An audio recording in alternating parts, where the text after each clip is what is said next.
So who is joining me to talk about B2B e-commerce? Well, this is arguably one of the sessions I am more skilled to talk about, in that I've written a book about B2B e-commerce, but I would say our panelists are still far more skilled than me in the area of B2B e-commerce than I am, because they work in it all the time.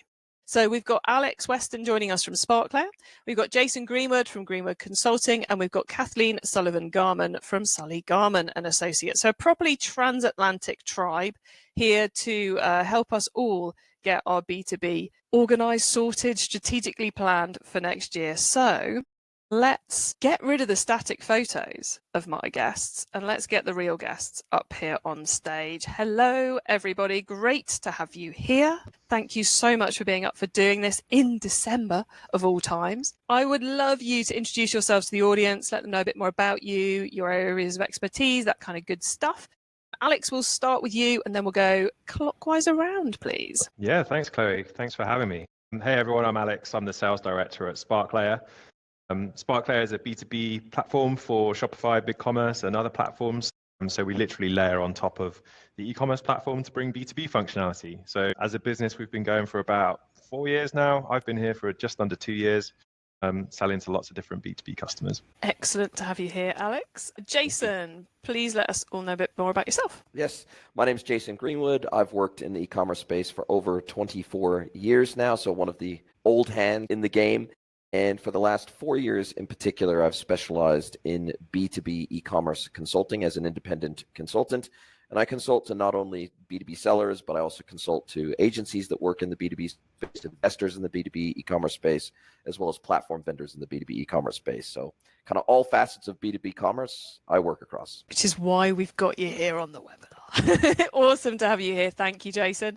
And Kathleen. Yeah, so I'm over here on the west coast of the US, so far different time zone than the rest of you. I have my background as an e-com brand founder, and I've had some exits and decided after a few of those that I would take that knowledge and work with other brands and help them kind of avoid some of the pitfalls. I always say that sales and marketing are going to drive your revenue and operations are going to drive your profit. So all of my work is on the back end of e-commerce. So warehousing, cross-border, moving product around, making sure it gets to the customers, trying to find all of the ways, including tech and automation, that will automate the processes rather than all the manual work that will take up all of your profits by paying someone for their time. So I also work for a few SaaS companies that are developing solutions for the industry. So work kind of from a customer standpoint as subject matter expertise and kind of help them design the product so that it works for the brands. I love your intro, Kathleen. It's like all the big hitting things we've got to get right next year.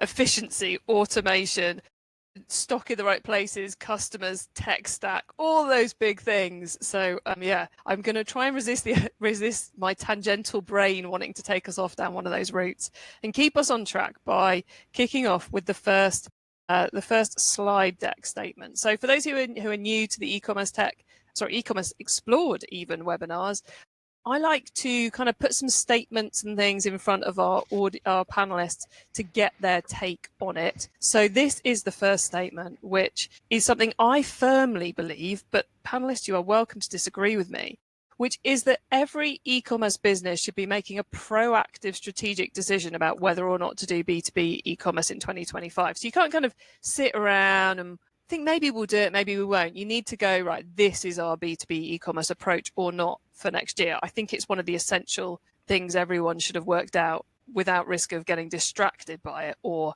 ignoring it when they shouldn't be. What do you guys reckon? Anyone fancy jumping in? So I think that every brand hits inflection points in their growth where you hit a point where you have to make a decision to go left or right or straight. And B2B is one of those inflection points. And a brand I see will usually start in B2B and then branch into direct to consumer because they realize that they've got some traction and some name recognition because of all of the retail sales. You also see it the other way, super viral direct to consumer that the retailers start to discover and start to, send emails to and want to start buying. Then the brand is reactive. They instantly are trying to figure out how to do it. So you're right with the word proactive. In your statement, whether or not, I say strike out the or not because you have to diversify. You cannot sell just in one channel. or then all of your income is coming from one channel, and it's very risky. Cool, I like that. So Kathleen agrees but strikes out the or not. Jason, what do you reckon? Yeah, look, it's interesting because probably about half of the brands that come to work with me are pure play B2B brands that they've always done B2B, they've only ever done B2B, and they're looking for guidance on how to digitalize their business and how to get online for the first time sometimes. Oftentimes they may come to me and they will only do EDI currently or only do punch out or something like that as their digital channel sales model, but they're looking at how to bring digital services to their customers over and above the transaction. And they're looking at ways in which they can bring digital self-service and e-commerce self-service capabilities to their customers and be able to automate some of their back office processes at the same time. Whereas the other half of the customers that come to me are D2C brands oftentimes. I was just speaking to a new brand yesterday, and they've got a booming, they've only been up and running for 4 years, but they've got an absolutely booming D2C fashion brand. They've grown astronomically. They've doubled their sales every single year since launch on the D2C side of the business. But over the last 4 years, they use Gorgeous as their customer service system, and they've had over 50 requests over the last 4 years, most of those coming in the last 12 months from retail boutiques that want to sell their brand, that want to sell their products. And up until now, they've had no response. They've basically gone back to them initially and said, hey, we don't do wholesale sales today, but we'll get in touch with you when we do. And so they've got a ready-made B2B buyer's market there that's already screaming out to buy through them through wholesale, and they don't have the wholesale capabilities to sell to them yet. And they're wanting to roadmap that out for 2025 and say, how can we tiptoe our way into selling B2B to these customers that we already have, that have already expressed interest and already want to establish a trade account with us. And so I've seen both sides, similar to Kathleen, D2C brands wanting to do B2B, B2B brands wanting to digitalize. And so I think I share Kathleen's sentiment in that I don't think most brands, even if they've got a super strong D2C brand, D2C to me is just a channel. It's not a business model. And so the reality is that if you want to de-risk your business, you probably have to be looking at strategic wholesale. We've seen the risks of not doing that with massive D2C brands like Allbirds, who have steadfastly avoided strategic wholesale until recently when they're just about ready to go bankrupt. And as that last Hail Mary pass, they've opened up wholesale channels. And so I would rather see brands be proactive on the B2B front than reactive on the B2B front. Yeah, and let's face it, Allbirds are not the first one to follow that same curve. It's almost a tried and tested failure route. So much to unpick in there, Jason. D2C is not a business model. I'm going to avoid tangenting into that one for the moment as well. Although I totally get where you're coming from, I should say. I'm not exactly in disagreement. But you mentioned EDI and Punch Out. And I know a lot of the audience will probably be going, who? What's that? So could you give us a quick explanation of EDI and Punch Out? And then Alex, I'll come to you for your take on this statement too, please. Yeah. Unlike the B2C and D2C world of e-commerce, where there's really only one digital sales channel, maybe a couple, but there's self-service e-commerce, right? You wouldn't start a new retail brand today and not offer e-commerce. It would be totally odd if you didn't offer e-commerce as a new retail brand today. And you might sell through other digital sales channels like marketplaces, Amazon, etc., but your primary owned sales channel would be your e-commerce channel. In the B2B world, we have three primary digital sales channels. We have self-service e-commerce, which is analogous to the B2C and D2C version of it.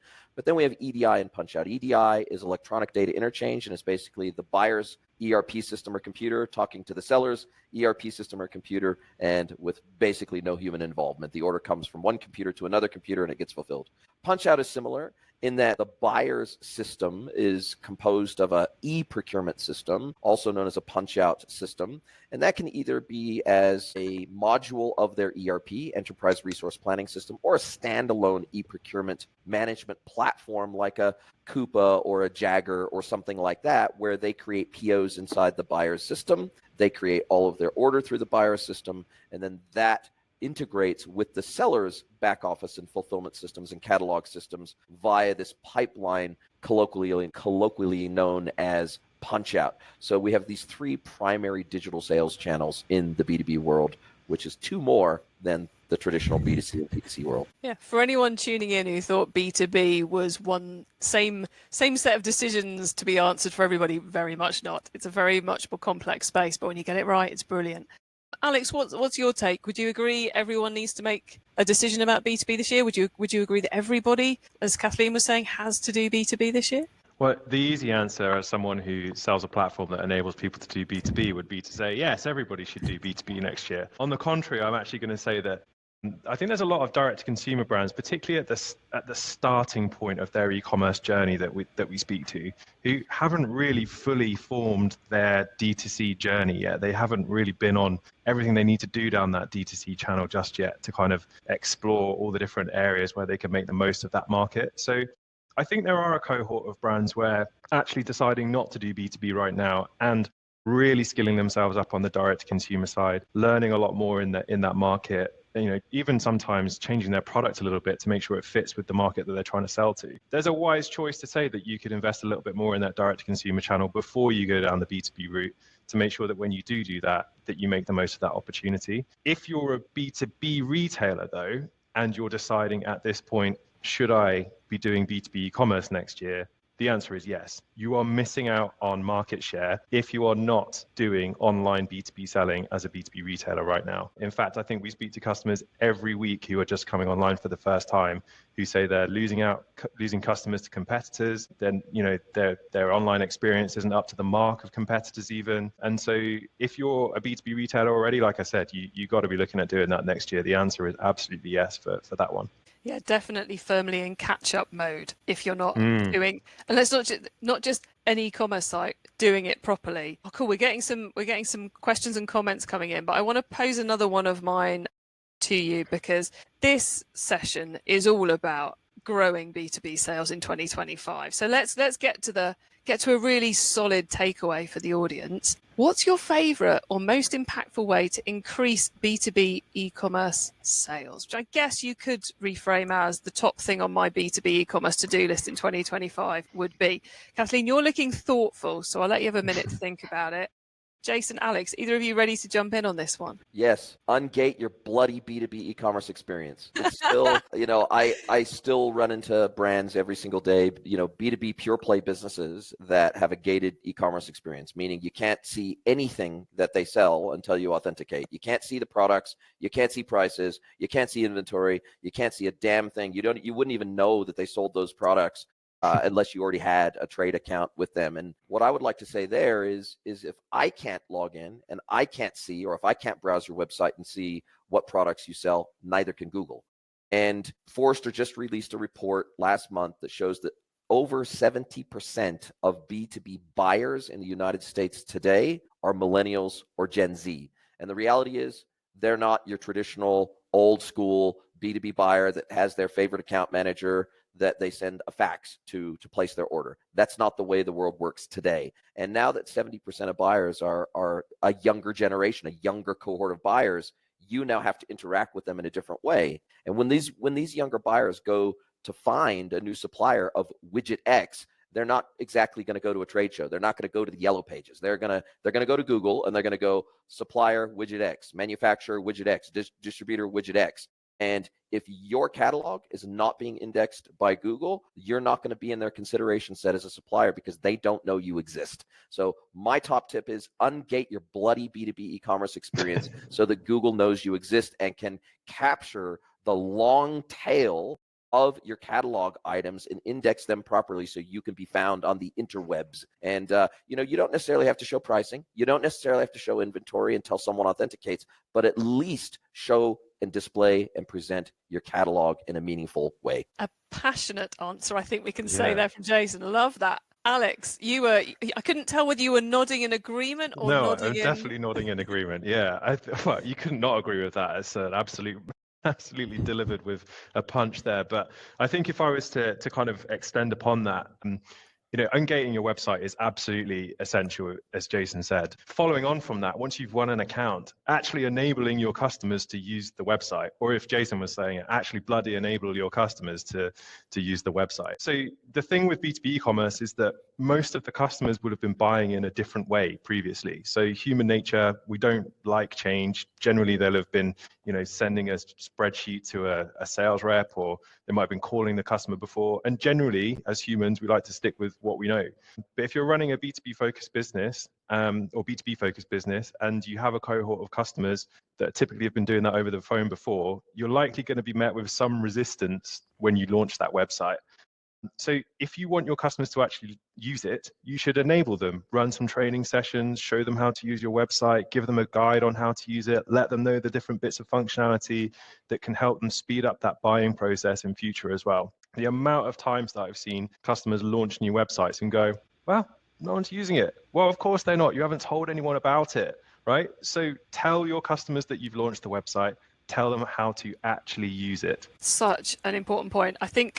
I reckon probably half of the book I wrote was on how to actually get your customers to use the e-commerce site afterwards. The marketing, the training the sales team to help the team do it, and setting up those incentives so that the sales team aren't pretending there isn't a website because you've set up their incentive to send them in the right direction. Disincentivize them, which I see very commonly. They take away commissions when orders come through digital channels, and that's the most surefire, most rapid way to ensure zero adoption by your customer base, because if your sales team's not on board, neither will your customers be. Yeah, it's a much more integrated approach than with D2C. Kathleen, what's your take? I've hidden the question. Let me put the question back up for you.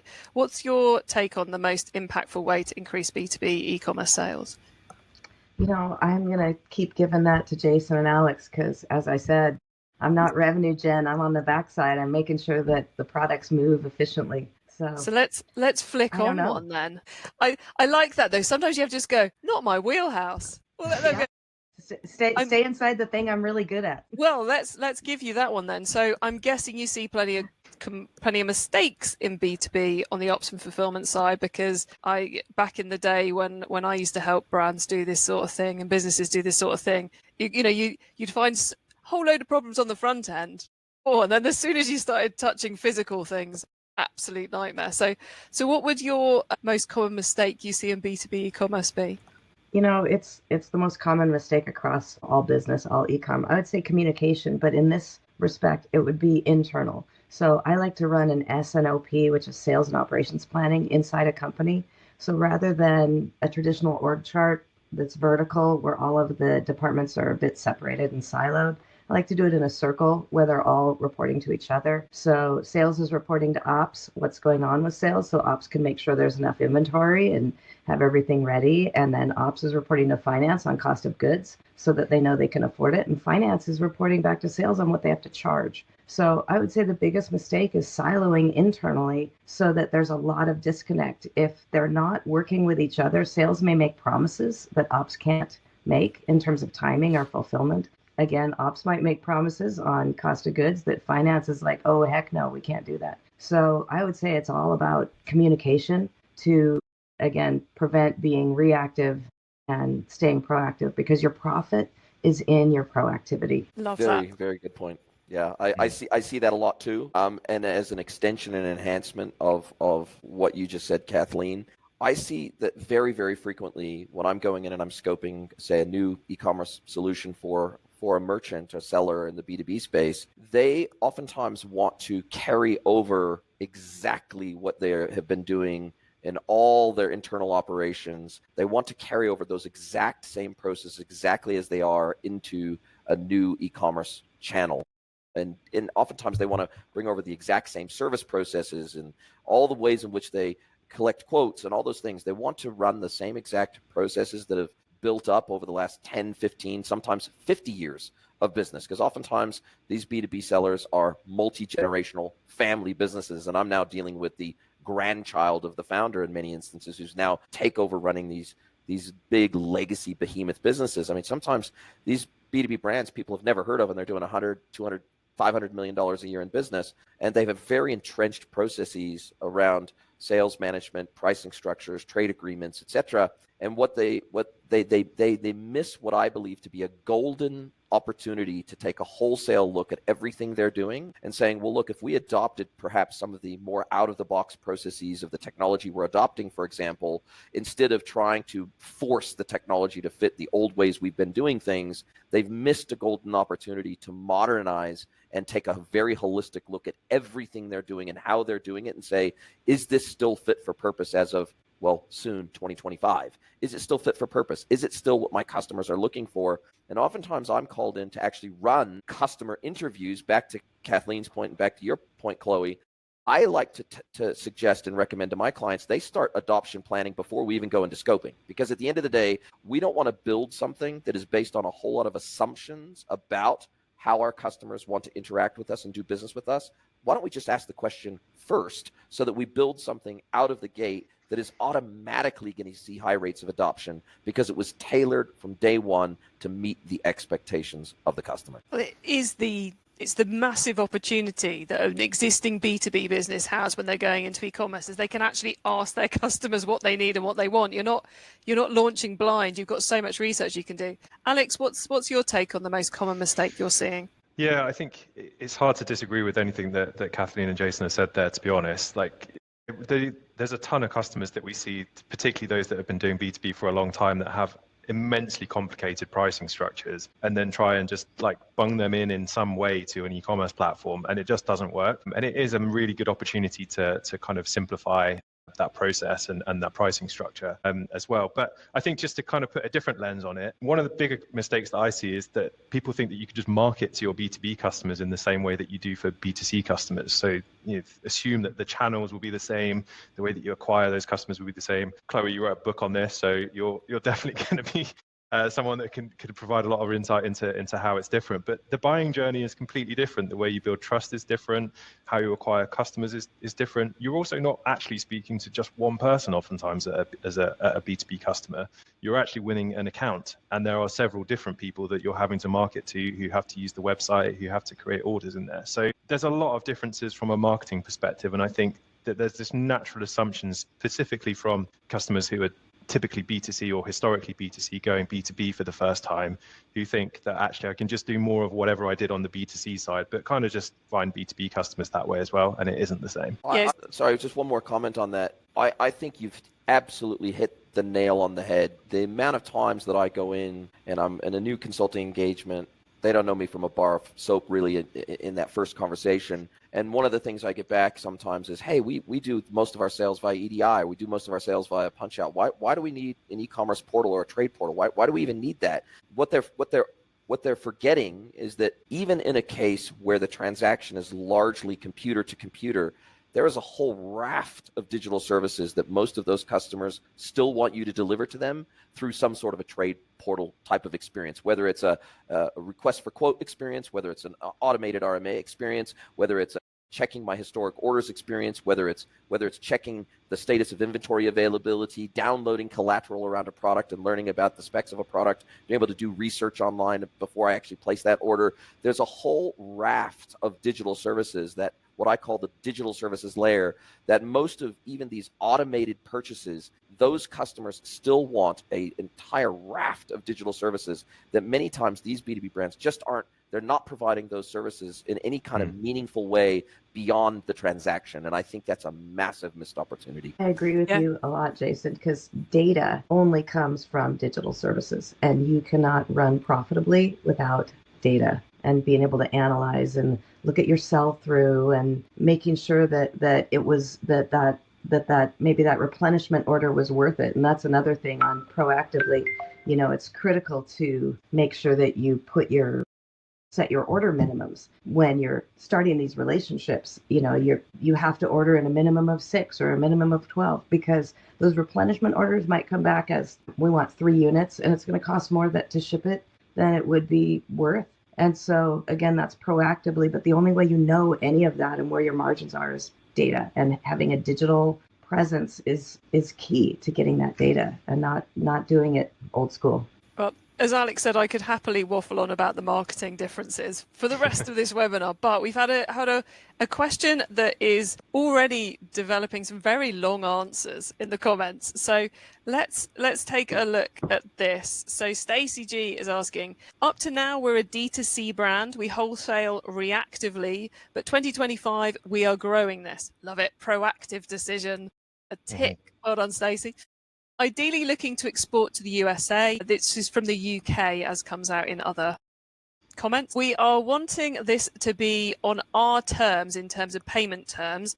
Normally it's 50% upfront, 50% later. I think I've only had time to scan the massive comments that have been going on. And that's your normal. The feeling is that USA customers are used to very different payment terms, i.e. net 90 days, which will never work for us. What do you think? And Stacey's had some brilliantly precise answers coming back in. So I kind of don't want to get into the precision of this. What I'd rather ask the three of you is how does one as a B2B business or as a business work out how to go about making these big decisions? You know, if you're a D2C brand and you're going B2B for the first time, you could completely screw it up if you make the wrong payment term decisions. If you think, like Stacey does, that you've got to go net 90 for everybody, you have just destroyed your cash flow if you're used to D2C paying on the nose. Whereas if but sometimes it takes a bit of confidence to go out there, because if you expect everyone to pay up front, you've also destroyed your ability to sell to them. But so how do you find, it's probably a question to come to you, Jason, first on this one. How do you help businesses work out that bigger piece of their B2B e-commerce activity and how they get these more transactional elements, I suppose, right? Hopefully there's a question in there you can answer.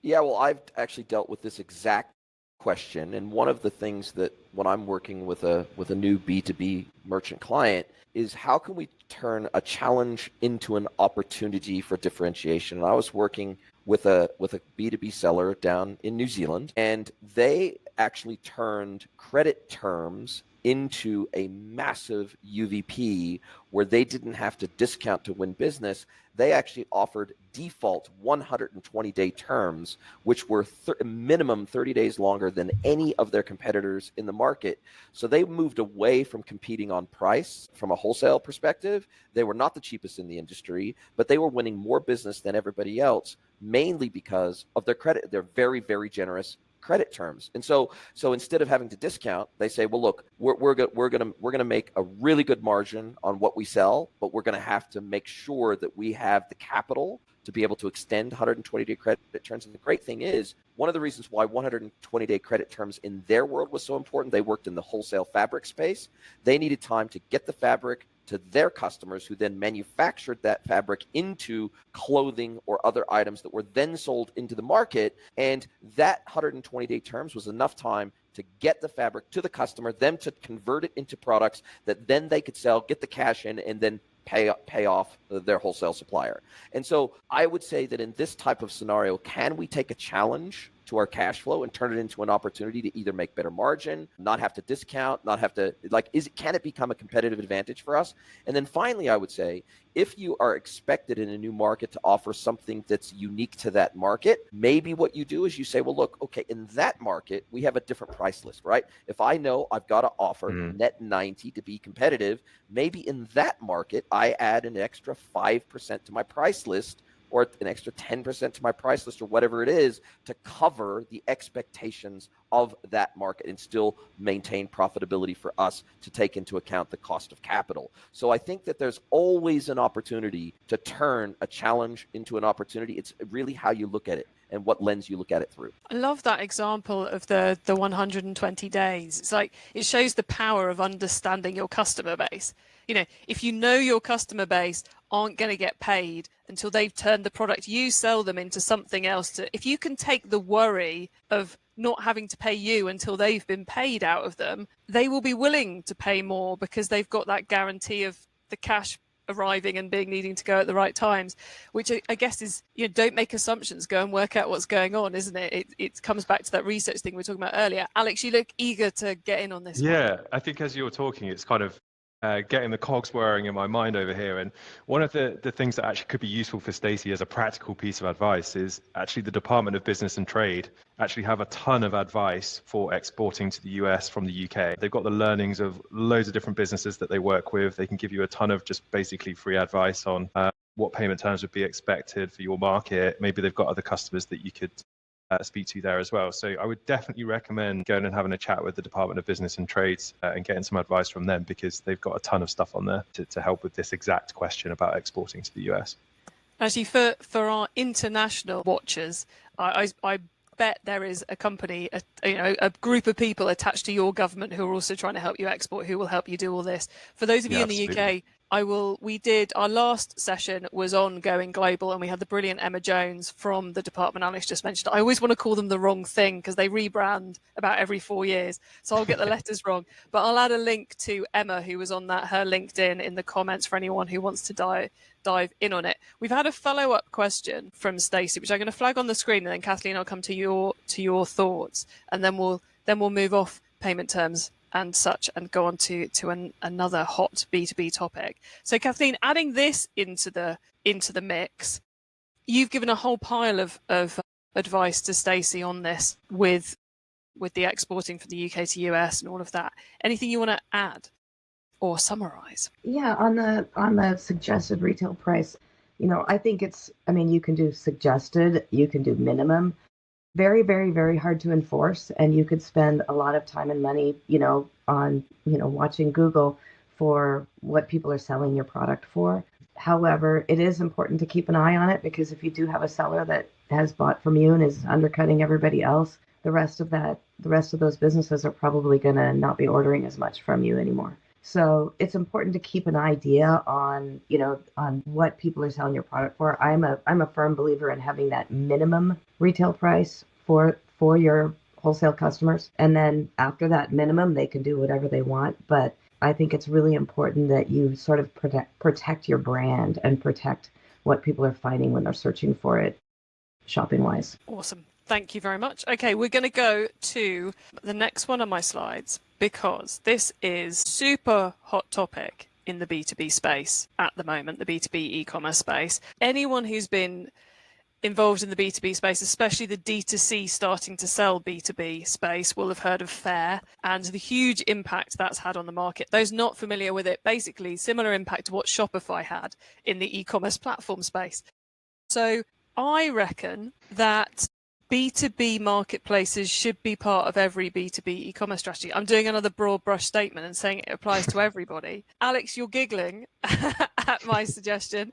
What's your take on marketplaces? Obviously, as at Sparkler, you're getting people coming who want that own website piece. Do you find they've done marketplaces first? Do you think they should be doing marketplaces? How do you see it fitting in? A lot of customers have done marketplaces or use it in tandem. I see them personally as a great acquisition channel. They're a place where you've got, a ton of wholesale customers that you can get access to, and it's easier than going out and building your own market. It's high cost, so you've got high commissions that you have to pay. It's expensive to be on there, and you don't own your customer relationship. That's the key part of this, right? So whilst you've got your products listed on those marketplaces, you don't get to dictate how that story is then told, how you manage that customer relationship on an ongoing basis, how you build that trust, how you get them coming back time and time again with your own website experience. So just naturally, obviously, because of where I sit in the e-commerce space, I would lean towards you want to own your e-commerce relationships and you want to own your customer relationships, and it's better to do that through your own website. But I really think that marketplaces are a good acquisition channel. And so I think your broad statement is largely correct, that they can be used as in any kind of B2B e-commerce strategy. But as with any channel, you've got to understand why you're using it, whether it's a marketing channel, absolutely, or a sales channel, or anything. And you don't want to just have your products on there and pay a fortune and realize that that same customer is coming back time and time again, when you could be doing that on a much cheaper basis and have them buy through your own website rather than pay 30% commissions or whatever. And it's important to keep an eye on the fine print. What's the marketplace's requirements? Are you allowed to sell somewhere else, or do you have to only sell there? Do they restrict what you can charge? It's really critical to read the fine print and figure out what the impact is, again, on your data, on your profitability, on your metrics. You won't really know if it's a good idea or not until you look through that fine print and then run your numbers. And when you look at it and you think, oh, wow, that makes my margins way too tight. I can't afford for anything to go wrong, no returns, no problems with shipping, etc. If you're that tight, you probably can't afford to be on that marketplace. So really critical to read the details. And I mean, it's the same as when a new, larger retailer wants to do EDI transaction with you, read the vendor guide. Make sure that you can afford what they require. And your answer reminds me, Kathy, of the fact that it's easy to go, yeah, we'll just list everywhere and customers will come. No, all marketplaces, every extra marketplace requires extra effort to market on it, to keep all the dots crossed, I's crossed, products up to date, and all the rest of it. And yeah, you can automate some of that, but you've also got to put some effort in. So you definitely want to be strategic about which ones you're picking. Jason, your take on this? Yeah, look, I think there's two elements to this. One is selling on marketplaces, and two is being a marketplace, right? Many B2B sellers today are establishing their own marketplaces. And one of the reasons for that is because it's very rare that you'll get a manufacturer that is only a manufacturer. Oftentimes they're a manufacturer and they're a distributor, and they are a dropship seller, meaning that maybe 20% or 30% of their catalog they manufacture, but then the rest of their catalog, they don't want to just sell SKUs, they want to sell solutions into the market, right? And they might not manufacture the entire solution, but they want to sell an entire solution. So if I make pumps, for example, if I manufacture pumps, but I don't sell all the plumbing equipment and the valves and all those other things that go along with a pumping solution, I want to sell an entire pumping solution into the market. So I might manufacture the pumps, but then I might distribute all the other ancillary components to be able to put in a full installation in for a customer. And so I think that also DC360 data shows that by the end of 2024, which is not far away, they estimate that there'll be over 1,000 global dedicated B2B marketplaces that are active in the world. So the rise of marketplaces is absolute. It's universal. It's not just in the B2C and D2C world. It's also in the B2B world. And DC360 data also shows that it is still, and has been for the last 3 or 4 years, has been the single fastest growing B2B sales channel in the world is marketplace sales channels. So I think much like the B2C and D2C world, it's really hard to completely ignore the marketplace opportunity, not only selling on someone else's marketplaces, but if you have a website that's getting massive amounts of traffic and you're very well known as a solution provider in your industry, you don't necessarily have to carry and have in your ERP every single SKU that you sell and have to collect all the product data and manage the pricing and all that sort of stuff. By becoming a marketplace, you can have all those other vendors. You can effectively have an endless aisle where it's a very low lift for you to onboard those other products and brands into your business, because those other vendors have to load that data into your platform. And then all you've got to work out is what is the cut of the sale that you're going to get as a commission for helping to facilitate that sale. So I think there's a number of areas where B2B sellers can capitalize on marketplaces. But to your point, Alex, and to your point, Kathleen, I think you have to look at each one independently. You can't just say, okay, I'm going to sell on every marketplace I can possibly sell on. I think some present better opportunities than others. And even regionally, like if we look at Amazon, they called out earlier this year, they specifically called out that they have massive B2B gaps, particularly in Europe. There are many categories that they cannot service today from a B2B wholesale perspective in Europe. So they're actively going out and looking for wholesale B2B sellers to populate products at scale in their marketplace in Europe, not so much in the USA. So they're willing to cut better deals to those sellers in Europe, but not in the USA. So Kathleen, to your point, I think you have to take it on a case-by-case basis and look at the commercials. I love the point. One of you made this, but I was trying to deal with timestamps and things whilst you were talking. I can't remember who made this point, but it was a really good point, which is it doesn't mean just because you decide to do a B2B marketplace, it doesn't mean you have to list everything. It could be, if you think about Audi, VW, all the big car brands, they're not selling their cars via B2B web marketplaces, but they are selling their post-trade, windscreen wipers, widgets, bearings, all the rest of it via that, because that's a great route to market for them. So product category segmentation could be your friend here, everybody. Right, one last slide question for you all. And any of you who are watching, if you've got questions, we've still got time for probably one more question from you guys, if you've got one to send to us. And I'm going to jump that one to one which is really, really tiny. So Jamie Huskisson, who has just been confirmed as a guest for our January Success in 2025 webinar, has asked this rather interesting question on LinkedIn when I was talking about this upcoming session, which was, this is far too big a question to ask with only 15 minutes to go, but I'd love the three of yours take on this. What does it look like when you've got B2B figured out? Right? Like in the D2C space, we probably reached a space where if you're a fashion brand and you've got it figured out, you've got this, and this sorted in your tech stack, this, and this sorted in your marketing. This is kind of there's a kind of blueprints to follow. So what does a B2B e-commerce mastery look like? And I'm leaving this super wide so you can all take it from whichever angle you fancy going at. Anyone ready, or shall I pick on one of you? Because I realise this is a massive. Oh, I suppose just Alex. to touch on Jason's point earlier, part of this is understanding what your B2B customers want from your website.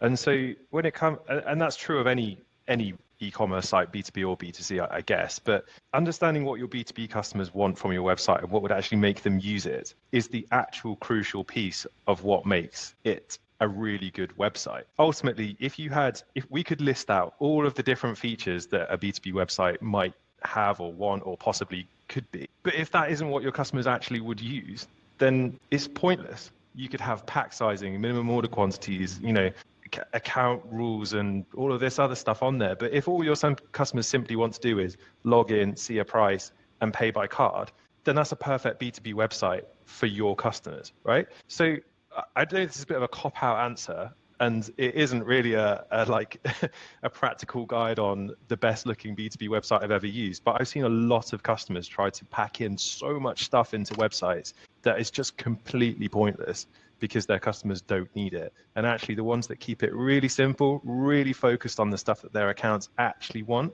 are the ones that get used the most. And that's what's important at the end of it all. I don't think that's a cop-out answer at all. As a marketer who endlessly answers questions with "it depends," because it does. It depends. And I think that going back to the customers and actually building the functionality and the service levels that they want. Yeah. Kathleen, anything you'd add in to this? Yeah, I mean, the whole concept of mastery in e-commerce makes me laugh a little bit, because there's always room for improvement. There's always something that can be done better. And again, keep an eye on your data, keep an eye on your analytics, be looking for those profit margin areas.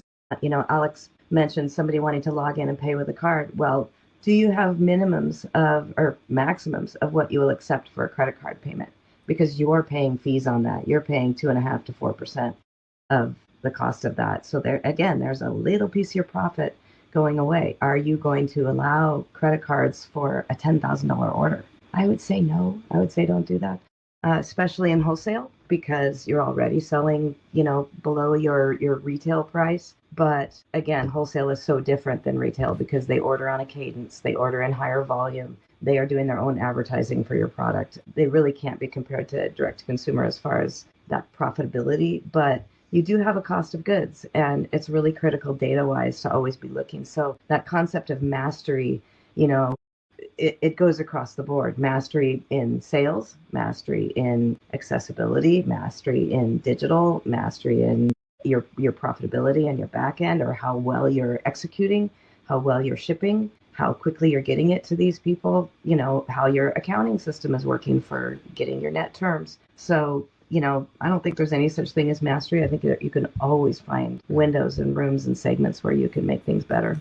I love that. The different bits of mastery makes me think of that idea of, you need a level stool. And if each of those pieces of mastery are the legs on the stool, you don't want to be amazing with your site functionality, but have a sales team who don't believe in the web. Then you're not mastery in all those places. So I think that's a really good answer. Jason, your take. Yeah, it still blows my mind when I go in and I do interviews with B2B sellers, customers on their behalf. It still blows my mind when we ask a very generic question with no nuance, like, hey, if your supplier that I'm interviewing you on behalf of is looking at implementing an e-commerce solution, self-service e-commerce solution, would that be interesting to you? Would you use it? Do you like it? With no nuance in the question, oftentimes the answer is no. Well, I like Bob, I like Jane, my sales reps. I do everything through them. Why would I need an e-commerce website? No, I wouldn't use it. But then when you dig a little bit deeper and you make, and oftentimes in B2B, they don't even use the word e-commerce. It's a whole different language set used in the B2B world versus the B2C and DTC world. We don't call it click and collect in B2B. It's called will call. We don't call it e-commerce. It's called like a trade portal or a buyer's portal or a seller's portal. It's called almost anything other than e-commerce.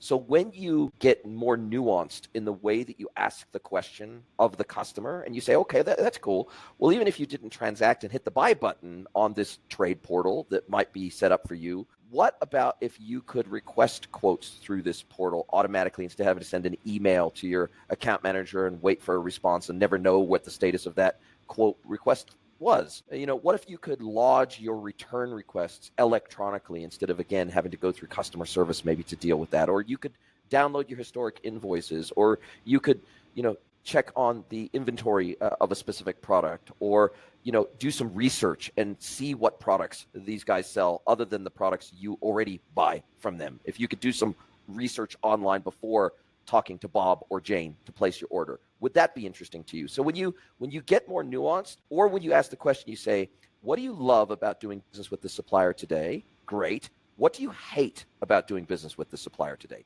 What are the pain points? You can't track your order today. You don't know when it's going to hit your warehouse, so therefore your devanning team isn't ready to receive those 3 containers that are being shipped to you. So you have no idea when it's going to arrive, and that's really painful for you to schedule when that's going to be receipted into your warehouse, and then therefore you can't tell your customers when that product's going to be available. Cool, amazing. What if you could continue to transact the way you do, but you could log in and you could track your order all the way till it hits your warehouse, and you have an ETA for that? What if you could find out the status of your back orders and when they're likely to ship? So when you get a little bit more nuanced in the questions you ask of those customers, I tell you, if you open up an opportunity for them to tell you their pain points of dealing with you as a supplier, they'll bloody well do it. So I think you just have to create, and oftentimes they won't say those things to the supplier directly because they don't want to hurt the relationship, because maybe they've been doing business with them for 15 years and Bob or Jane is their favorite person, and they go to the ball games with them, and they go to boozy lunches together, and all these things. So they're hesitant to maybe be as transparent with Bob or Jane as they would with me as an outsider, third party, asking those nuanced questions. Because, man, I tell you, they will be transparent with me, and they'll say, I hate this about doing business with these guys. If they could fix that, I would double my purchases through them in a given year. So I think ask nuanced questions, get a third party in that you're not going to get offended when somebody tells me what needs to be changed about doing business with them, and really have a heart and develop the empathy gene. I think, you have to crawl, walk, run, but ultimately mastery is predicated on the sense of empathy you have. Instead of trying to build everything for your best benefit and your efficiency and your profitability, try to have some empathy for the poor customer who's trying to do business with you. Mastery starts with empathy and ends with empathy, in my opinion. I love your point about the nuanced questions. It's so easy to create the answers you want by asking the right questions. And if you really want the answers, you have to find alternative ways of saying it. Like, what could we do better? What annoys you? What is, rather than just going, what do you like the most? It's all in trying to get people thinking from another angle. So, team, we are nearly at the end of our session. So I would love to know, because as I think we may have said multiple times now, B2B is a complex space. It's different for everybody. So 2025, there was a year of massive opportunity for those who make the right decisions and who do all the things we've been talking about. But for those who've tuned in, who are watching us live or joining us for the replay, what's the one thing you'd like them to take away? I think we will go Alex and clockwise, if that's all right with you, Alex. Yeah, I suppose the one thing to take away, if there's a message that has come out of this, it's know your customers. I always say this as a tip at the end of every webinar I ever go on. Know your customers is absolutely essential. Know what they want from your B2B website and their buying experience. That's absolutely crucial. But one thing that we did talk about briefly and touched on was the data side of things. And I think this bit is the bit that's really, really coming out for a lot of our customers at the moment, is those that have tracked data from the start are now in a position to make really good decisions to optimize that journey. And those that are playing catch up have kind of a skewed view on, I'm not really totally sure on, what that bit means, or, whether this part of the site is performing well, or if that kind of impacted that side. So I would say the best time to start tracking data on your website and start understanding those customer journeys is yesterday. And so start doing that now if you're not already, so that it will give you a better position to start making some decisions based off of that data when it comes to later on in 2025. And quick follow-up, Alex. Are we literally talking about Google Analytics with a decent event set up and that kind of tracking, or something else? Google Analytics, sales data, sales rep data, buying reports, which products are most profitable, which price points are most profitable, everything that you can get a data point on, you should be tracking. Excellent answer. Jason, you've got about 1 to 2 minutes for your final thought. Very quick. Following on from Alex, one of the things that I see when helping a business make the business case for implementing digital channels, especially a trade portal, whatever the case may be, the ones that make the business case easiest are the ones that track their salesperson's time by activity. And what we find is that anywhere from 20 to 60% of a sales rep's time today is on pure admin functions that offer no value to them, don't put any more money in their back pocket, and don't make the customer experience better. And so when we're making that business case, it becomes very, very obvious. If we can offload 20 to 60% of a sales rep's time on admin functions to a trade portal and some level of automation, all of a sudden now we have 20 to 60% more of our sales reps' times adding value, knocking on more doors, landing and expanding with existing accounts, and treating their customers really, really well. So, but if you're not capturing that data and you're just saying, well, our customers, our sales reps, spend 40 hours a week on sales activities. But if you don't get granular with their tracking their time on what they're doing so that you can then identify the areas of optimization and removing all of them. I don't know a salesperson alive that loves admin, but like up to half of their time, more than half of their time is spent on this crappy admin stuff that they don't want to do. So if we get sales teams on board, we get buy-in pretty quickly when we say, how about if I take away the parts of your job you hate and we automate those bits and we let you focus on the relationship building bits that you're really, really good at. Super quick follow-up. How do you get a sales team to fill out a timesheet report? Yeah, well, oftentimes they have to do certain things in a CRM or whatever, managing their pipeline or whatever anyway, in terms of direct selling activities that are actually growing an account or winning a new account. Usually they have to track those activities in some sort of a CRM. And so you can assume that anything that isn't tracked is probably admin. Got you. Okay, cool.